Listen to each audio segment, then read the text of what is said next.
Hello, everyone. Nancy Pelosi, Chuck Schumer, and Alexandria Ocasio-Cortez have officially shown their blatant disregard for the United States Constitution. Apparently, it is now a high crime and misdemeanor worthy of impeachment for a lawfully elected President of the United States to exercise his constitutional duty. Article 2, Section 2 of the Constitution clearly states that the President, quote, shall nominate, end quote, justices of the Supreme Court when a vacancy occurs. No matter the time, no matter the politics of the day, the President is the President. There's nothing in the Constitution that says the President stops being the President in an election year. The President has already appointed 2 strong conservative justices to the Supreme Court, justices who will interpret the Constitution as written. Now, he will nominate a 3rd. As Senator Ted Cruz reminds us, we're 1 vote away from seeing our religious liberty votes stripped away, from our free speech stripped away, from our Second Amendment being stripped away. Just 1 vote. Contrast the President's solemn constitutional duty with Democrats' search and destroy politics. Nancy Pelosi has vowed to attack the President with, quote, arrows. Speaker Pelosi will not rule out impeaching this President for doing his job, for fulfilling his constitutional obligation. AOC said that impeachment is an option, quote, on the table, while Chuck Schumer stood by, nodding approvingly. The plan of House Democrats is so rabidly radical that even Democrat Senator Tim Kaine has rebuked the idea, calling the idea of using impeachment to delay a Supreme Court vote, quote, foolish. Some Democrats already have a backup plan if they don't get their way on this nomination. Congressman Joe Kennedy said if he holds a vote in 2020, we pack the court in 2021. It's that simple. Senator Ed Markey went further. No Supreme Court vacancies filled in an election year, he said. If he violates it when Democrats control the Senate in the next Congress, we must abolish the filibuster and expand the Supreme Court. Senator, the President is elected to a 4-year term. You cannot unilaterally reduce it to 3 years. The President is the President. Democrats cannot win their argument on the merits. They cannot win on precedent, so they must search and destroy.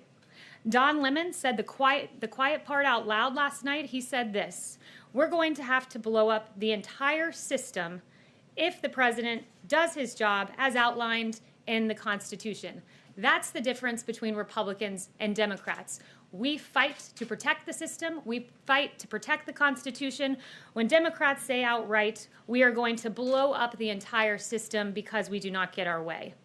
This President will proceed undaunted by Democrat threats. President Trump will fulfill his duty. President Trump will appoint the next Supreme Court justice. President Trump will protect religious liberty. President Trump will protect our freedom of speech. President Trump will protect our Second Amendment. Under this President, our rights will be upheld, our Constitution safeguarded, and this President will fill that seat. And with that, I'll take questions. Jim. Kayleigh, as you know, the country has hit 200,000 deaths from the coronavirus. What do you say to Americans who are outraged over this and blame this administration for so many lives lost in this country? Well, as you've heard several doctors in the task force note from this podium, we were looking at the prospect of 2 million people potentially perishing from the coronavirus in this country. We grieve when even 1 life is lost, but the fact that we have that we have come nowhere near that number is a testament to this president taking immediate action, to shutting down travel from China when the other party, Democrats, were saying that was xenophobic, for shutting down travel for Europe, for developing landmark therapeutics that are working like remdesivir. And when you look at the fact that excess mortality, Europe has experienced a 28% higher excess mortality rate than the United States. It's a testament to the hard work done by the task force and this president. And if you don't mind, if I could follow up, last night the president said at one of his rallies about the virus, and I think he was talking about younger Americans, he said it affects virtually nobody. By the way, open your schools, everybody open your schools. But he said to Bob Woodward, it's not just older people, it's young people too. At 200,000 deaths, shouldn't the president be telling people the truth about this virus at his rallies? The president is telling people the truth, and you're right, Jim, that he No, was he's not. talking about. He's saying that it affects virtually nobody and that it doesn't affect young people. He's not telling the truth. Jim, but you're again taking the president out of context. I have his full quote here, and you're right that he was referring to young people. He said this. Well, then I'm not taking it out of context. If I said he was talking about younger people, then I'm not taking it out of context. You are taking it out of context because you're making an assertion that he's not giving critical information when in fact he is. And I will underscore exactly what he said. And he said this, in some states, thousands of people, and they've had nobody young below the age of 18, like nobody. They have a strong immune system. That is factually true. You can go to the American Academy of Pediatrics website, the Children's Hospital Association, and they list out a number of states that have had zero pediatric deaths. The coronavirus and then spread it to older people. And we've known this since the very beginning. And for the President of the United States at 200,000 deaths, to go out to his rallies and say something like it virtually affects nobody, and that in some states it's not affecting young people, that is glossing over the fact and really diminishing the fact that young people can catch this virus and spread it to older people. Younger people can also be sickened and killed by this virus. Jim, do you have the quote there with you? I have the quote here, yes. Yes, it is exactly as I just read it to you, that in several states, they have had zero pediatric deaths. I have the entire list here: Arkansas, Delaware, District of Columbia, Iowa, Hawaii, Idaho, Kansas, and the list goes on. And as you may not know, Jim, the COVID has a 0.01% mortality rate for people under the age of 18. So it is not a disease that affects young people in the same way as older people, which is the exact point the president was making last night. Yes. One person, Kayleigh, who does believe that the president has the constitutional authority to make a nomination for the Supreme Court and that the Senate has the constitutional obligation to provide advice and consent is Utah Senator Mitt Romney. In the course of the last 3.5 years, the president and Romney have often found themselves at odds, have said unkind, if not intemperate things about each other. How is the president feeling about Mitt Romney today? I haven't spoken to him about Senator Romney, but Senator Romney is recognizing what any of us who take a clear-eyed look at precedent recognize, that the precedent is on our side here. 29 times has there been an appointment during an election year, 29 times. And when you break down those numbers, 19 times when those nominations were made, the Senate and the president were of the same party. 17 of those 19 times, that nominee went on to be confirmed. The 10 times when it was a difference in party between Republicans and Democrats in the Senate and the presidency, only 2 went on to be confirmed. So precedent is on our side, but Democrats are trying to have it both ways here. And I would cite Dan McLaughlin at National Review, who said this, and he's exactly right: choosing not to fill a vacancy would be a historically unprecedented act of unilateral disarmament. So let me just follow up on that if I could. So timing now is the next issue. The president will have 37 to 38 days from the time he makes the announcement to the last time that he could have a vote before the election. Past years, John Paul Stevens was nominated and confirmed in 19 days. Chief Justice John Roberts, 24. Justice Sandra Day O'Connor in 33. Times were different back then than they are now. Can you do it in 37 days? We certainly believe we can. You've heard very optimistic words from Senator Graham. And how will you do it? Well, we will go about this the way we always have, by putting forward a Constitution-abiding textualist, originalist that we believe the American people will appreciate, and we believe will get through the approval process, the nomination and confirmation process, I should say, quite quickly. Yes, Kevin. 2 quick questions. On the 200,000 deaths, will the president recognize that publicly today? At his speech or on Twitter, is this something that he would like to express remorse over, or simply to people who have lost?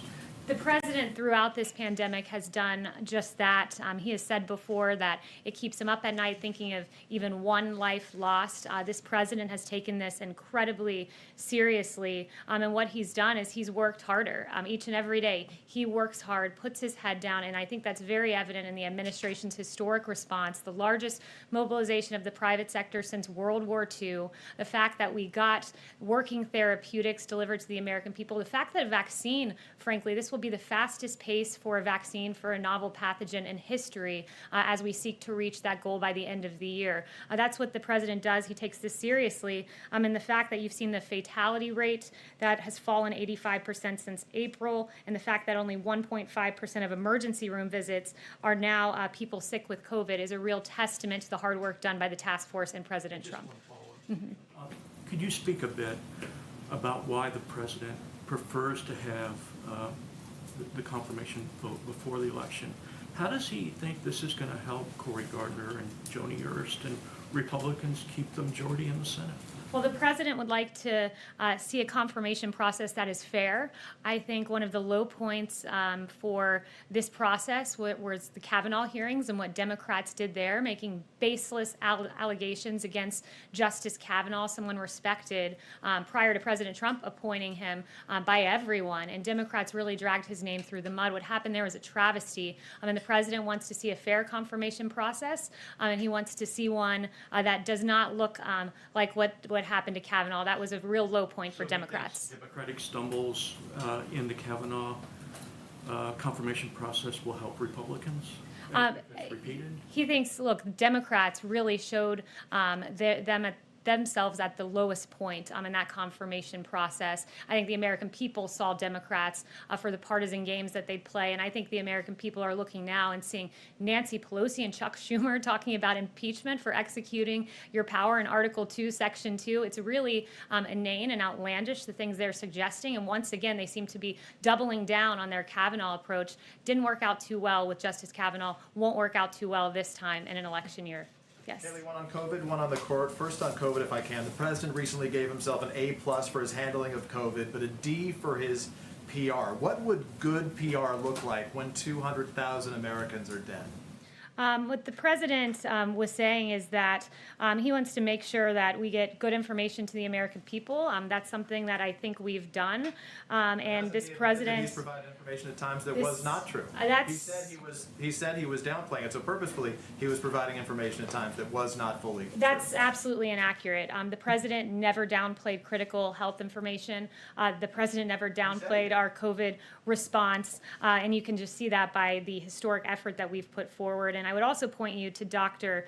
Fauci, who said, I don't recall anything different in our discussions with the president, that he said things quite similarly in public. And he was asked directly by none other than John Roberts, did you ever get the sense that he was or wasn't playing this down? No, I didn't. And that's an assertion echoed by the vice president. Our response, when you look, that 100 million tests that we've exceeded, the vaccine on record pace, the therapeutics, the fact that we've brought fatality down by 85%. This was a novel pathogen that came in for which there were no tests and there were no identified therapeutics, but they were identified very quickly. And also with regard to the vaccine, when you look at the notion that we are manufacturing this at commercial levels, which I was told by Dr. Salawi that normally takes years to do, and we're already producing, the goal is 100 million doses by the end of the year. That's a testament to this president and his response. If none of these vaccines are effective, what is Plan B for the White House? Look, you're asking a hypothetical. We have 6 vaccines. We have 6 American vaccines that we've identified, 3 of them in phase 3 clinical trial. There's also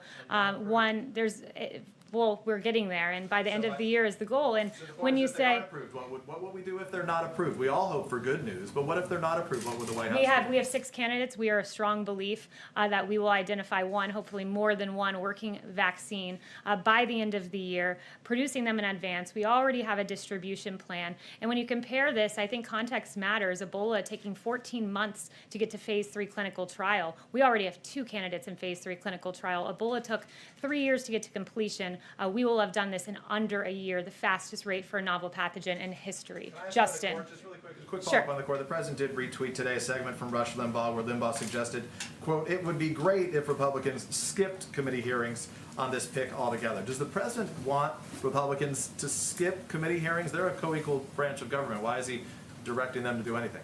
The president is a fan of Rush Limbaugh, appreciates his commentary, and therefore retweeted it. But we're working with the Senate right now on that confirmation process, and Senator Graham has said it looks like it will be on a 3-day timeline. So Justin. He wants the committee to go forward. Justin.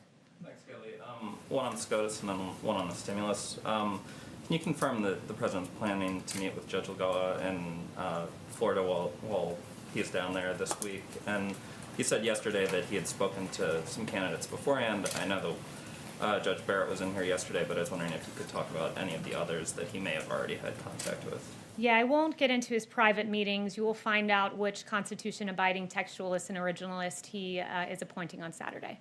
And then on the stimulus, it's been kind of a rocky couple days on Wall Street. I think there's concern that the Supreme Court fight may sort of kill the last gasps of getting a stimulus bill done before the election.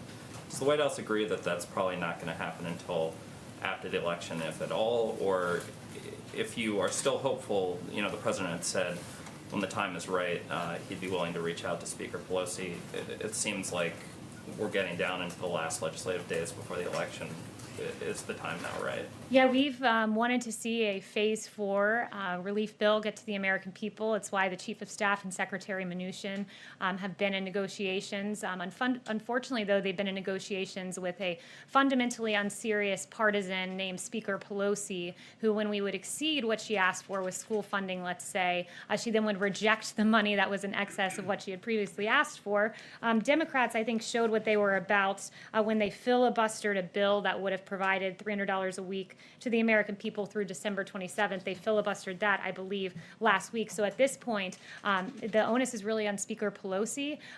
We encourage her to send one-off bills, perhaps airline funding or other elements that we could work through the process to get to the American people. It's always been this president's priority to do that. So you don't see a kind of big stimulus bill, but you might see one-off bills before election. Yeah, the onus is on Nancy Pelosi. You know, we've come up in our number to 1.5 trillion, so it's possible should she become serious in these negotiations. But at this point, if she doesn't want to deliver relief to the American people to that degree, then she can one off some bills that we would look at and be happy to move forward with, because the priority has always been getting money to the American people, which is why the president has had those EOs on evictions and unemployment insurance and student loans and evictions. Yes. Can I follow up on Justin? The first presidential debate is a week from today.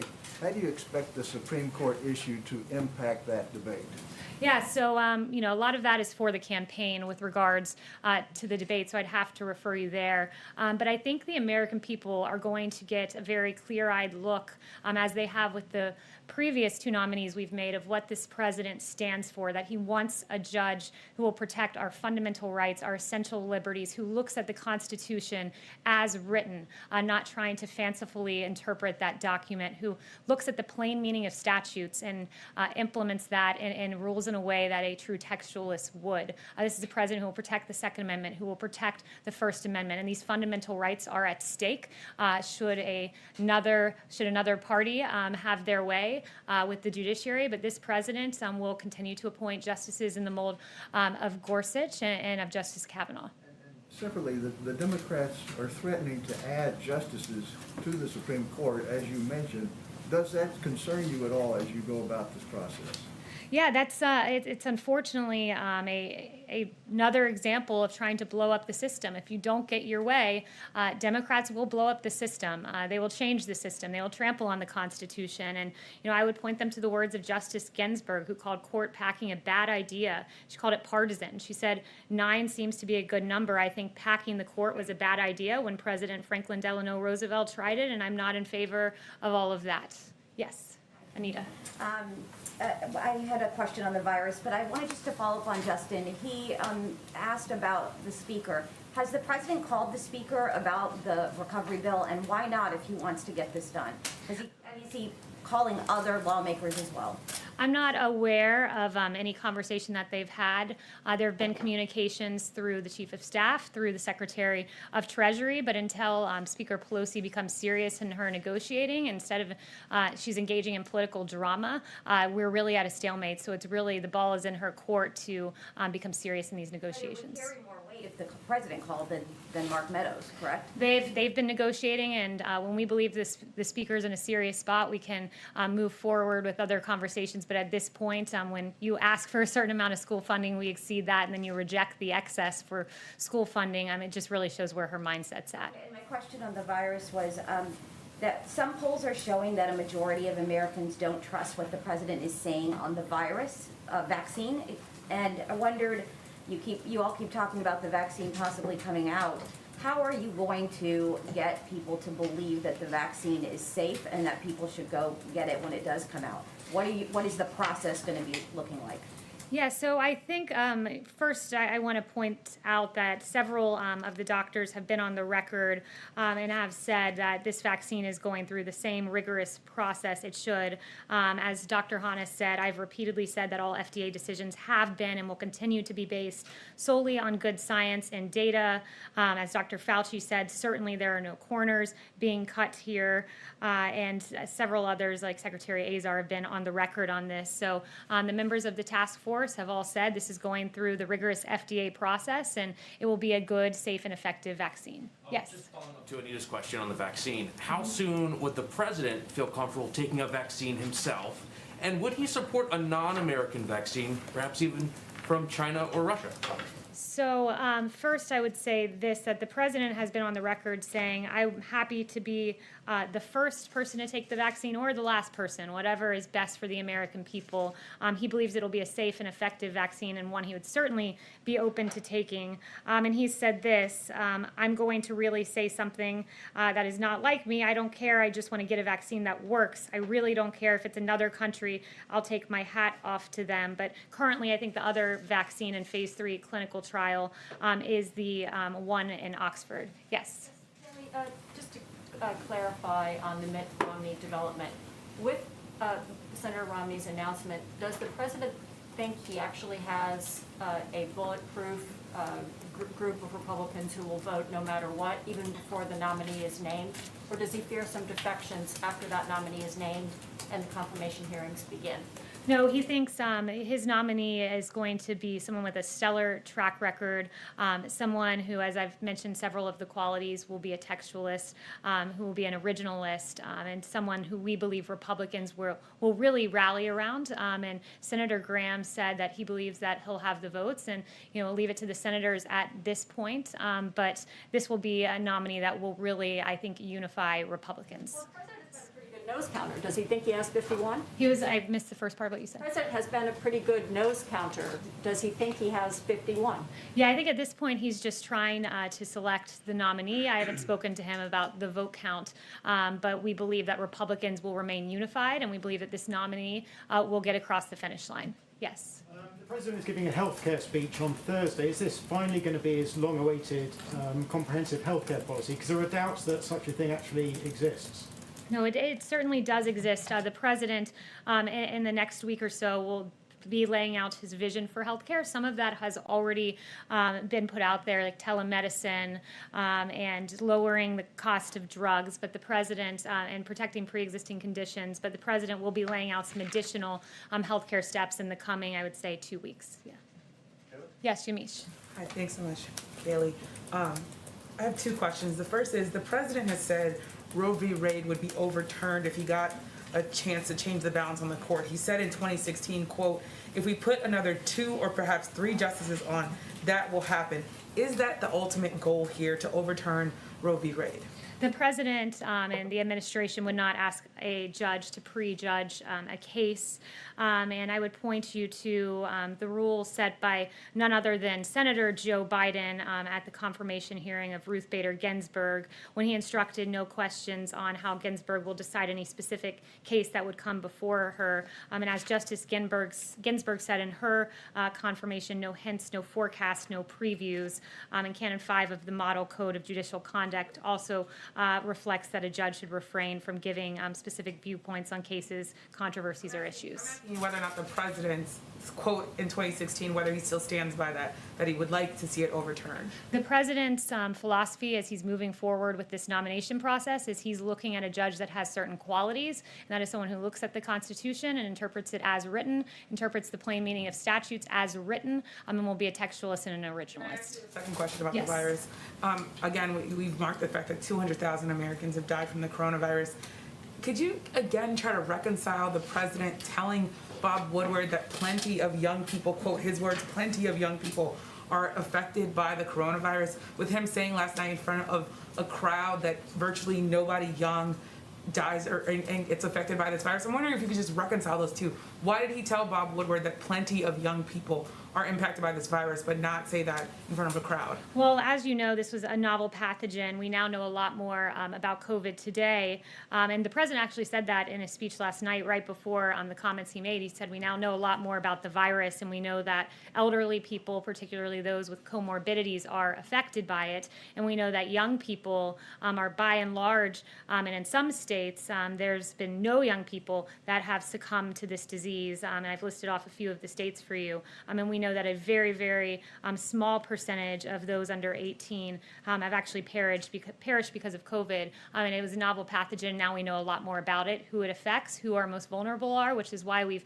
surged testing to communities that are vulnerable, and will continue to make sure that our elderly, those with comorbidities, are protected.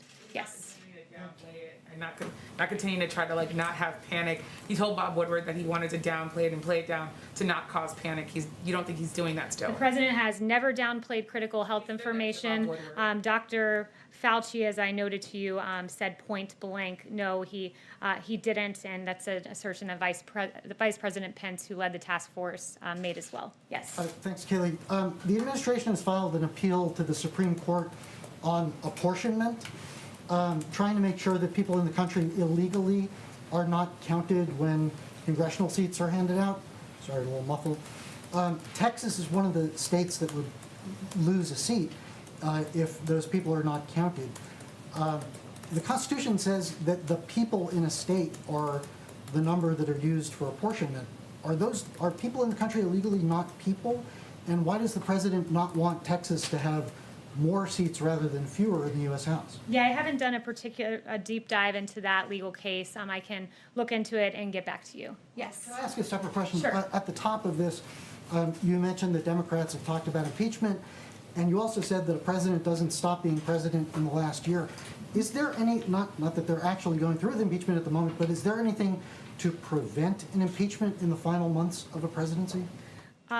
Well, first, to pursue impeachment based on someone executing their lawful duty, their constitutional duty, is just preposterous. And it told us a whole lot about what Democrats use impeachment for. It shows that they've always viewed impeachment, at least in the Nancy Pelosi era, as a partisan tool to take down a sitting president, to disempower the American people who voted to empower President Trump. They've used impeachment as a political tool, and that will be the history and the record of Nancy Pelosi. And now she's on the record saying that she would even use impeachment to try to undo the Constitution, particularly Article 2, Section 2. That is shameful but unsurprising from the Speaker. Yes. In his UN speech, President Trump mentioned the reduction of carbon emission in the U.S. Of what? Sorry. Carbon emission in the U.S. Okay, I can't really hear you. Carbon emission. Okay. Saying it was a good thing. Because it's connected with the reduction of use of coal, is it to say that decline of coal is a good thing? I would just note that on greenhouse gas emissions, we have decreased them as the U.S. has become #1 in the oil and natural gas production, but we've simultaneously reduced greenhouse emissions. Yes. I also wanted to follow up on the speech the president prepared for the UN General Assembly. He hit China really hard, and the Chinese ambassador, in introducing President Xi, responded accusing the president of bullying, protectionism, and unilateralism. I'm wondering what the White House response is to that, and then how concerned is this White House that this growing rift between the world's two largest economies is going to hurt the efforts to combat coronavirus? Let me just say, nothing has hurt the efforts to combat the coronavirus more than China concealing information about COVID-19 from the very beginning. What China did was inexcusable. In partnership with the WHO, hid critical information about transmission of COVID from us, about the severity of COVID, not just from us, but from the world. There's no bigger bully than China when it comes to COVID, and that's pretty clear. And just look at what happened at the WHO. Yes. One quick follow-up. With regard to the intelligence around the poisoning of the Russian opposition leader, the president said we'll talk about that another time. I'm just trying to get a sense of, has the president reviewed the German assessment? Is he rejecting that assessment that he was indeed poisoned? The United States, as president of the G7 and joined by our G7 partners, has condemned in the strongest possible terms the confirmed poisoning.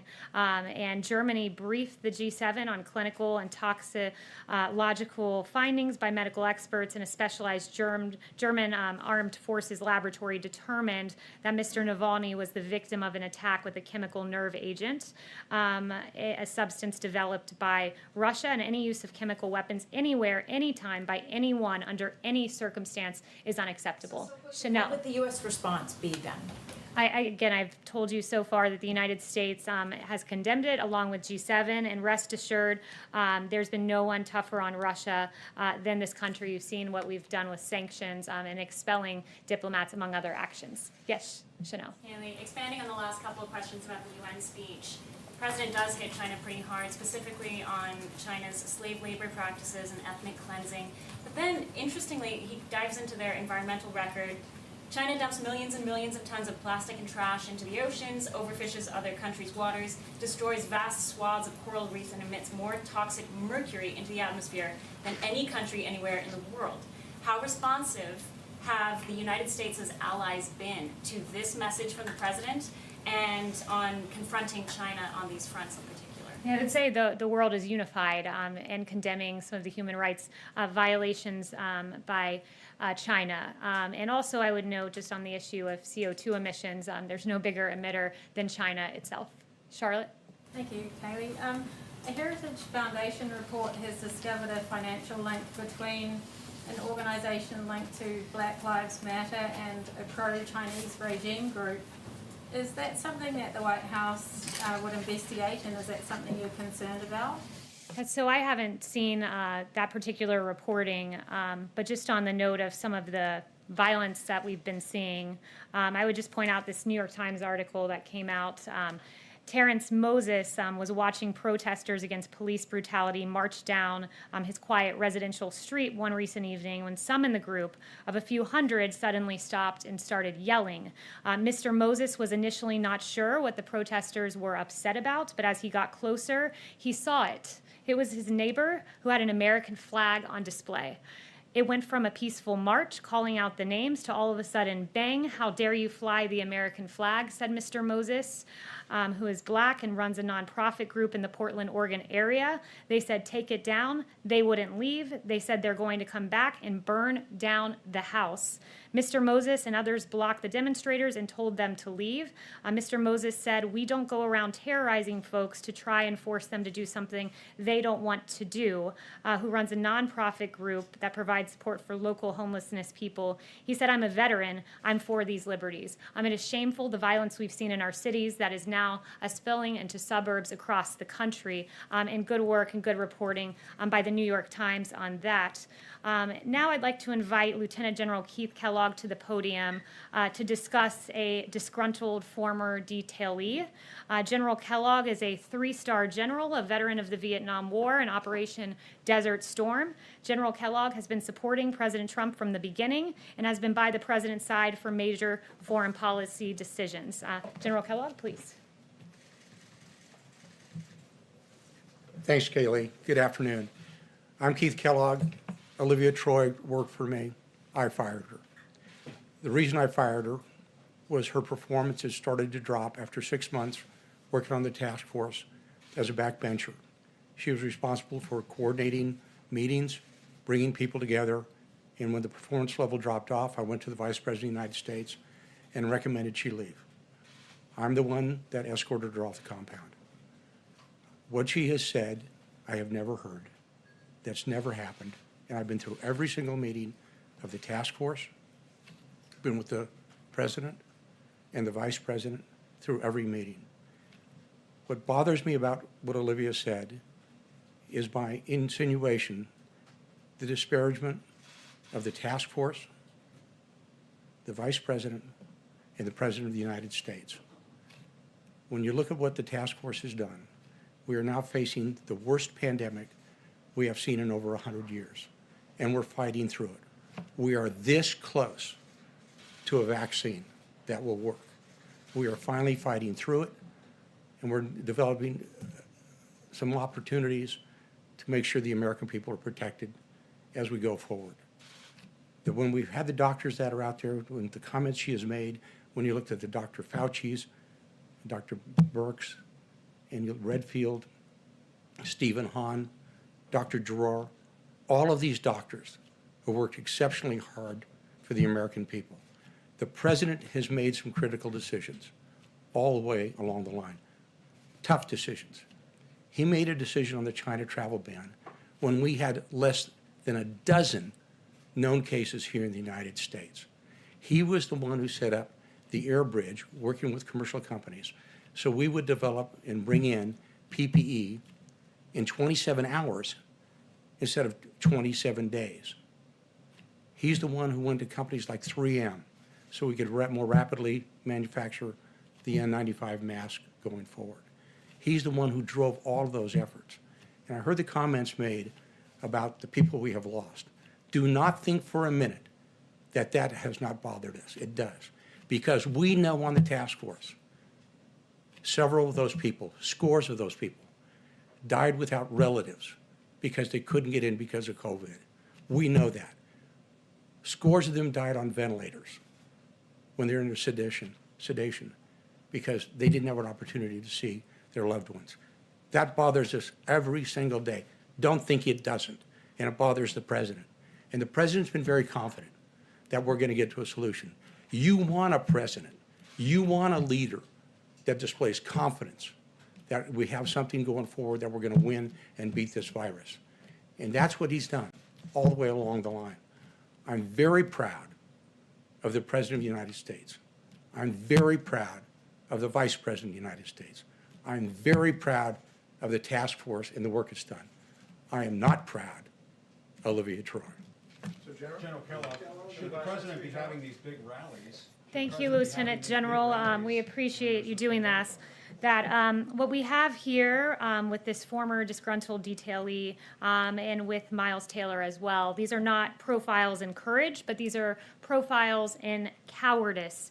Less than 2 months ago, now disgruntled former detailee Olivia Troy proudly declared that she was serving in the Trump administration and it had been, quote, the honor of her life. Troy said, quote, I have witnessed firsthand how dedicated and committed all of you have been to doing the right thing. She wrote that just about a month and a half ago. Troy failed to speak up, and she struggled to keep up because she was constantly complaining about how exhausted and overwhelmed she was coordinating conference calls and scheduling meetings. Troy's detail was cut short, and now she's cutting commercials for a fringe club of, quote, never Trumpers who are desperate for relevancy. And the price of admission to this club is fabricated smears and flat-out lies against President Trump. Troy joins the similarly irrelevant Miles Taylor, CNN's latest contributor. Taylor proudly posed for a photo with the president, smiling ear to ear. Taylor wrote that, quote, it was the honor of his lifetime to serve as DHS chief of staff. But Miles couldn't go the distance. Those who knew Miles during his short time in the administration knew he could not get results. After he left, DHS actually got the results in securing the border, building the border wall, and more. Desperate to please his new Silicon Valley friends, Miles made up lies against President Trump to fit in. He can now rest easy at Google, having earned his anti-Trump credentials and the approval of his big tech peers. Neither of these individuals knew the president, but they are certainly trying to profit off of their time here in the White House. Flat-out lies. And thank you, General Kellogg, for setting the record straight. Thank you. Can we ask some follow-up questions? Kayleigh is also